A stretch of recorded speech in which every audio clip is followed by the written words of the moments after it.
வணக்கம் நண்பர்களே, இன்று நாம் ஒரு மனிதன் கஷ்டப்படுவதைப் பற்றி ஒரு சிறிய கதையை பார்ப்போம்.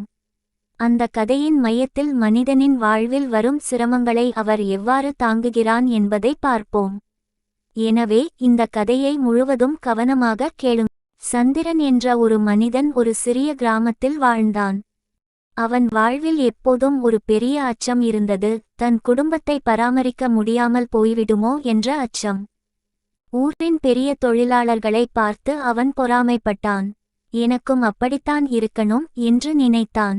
அதனால் பல பொருட்களை வாங்கி விற்க முயற்சித்தான், குடும்பத்திற்கு உதவ வேண்டும் என்று ஆசைப்பட்டான். ஆனால் அவன் முயற்சிகள் எல்லாம் தோல்வியடைந்தன. கடுமையாக உழைத்தாலும் பணப்பற்றாக்குறை, உடல்நல பிரச்சினைகள் என பல பிரச்சினைகள் அவனைச் சுற்றி வந்தன.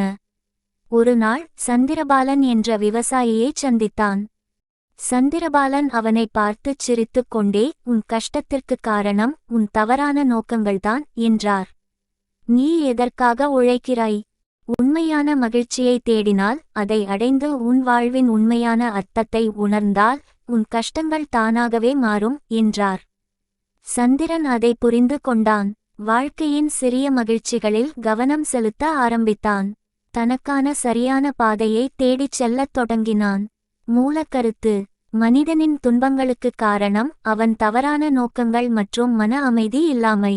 உண்மையான மகிழ்ச்சியை உணர்ந்து வாழ்க்கையை சரியான நோக்கத்துடன் நடத்தினால் கஷ்டங்களை வெல்லலாம். இந்த கதை உங்களுக்கு எப்படி இருந்தது? உங்கள் கருத்துக்களை கமெண்ட் செய்யுங்கள்.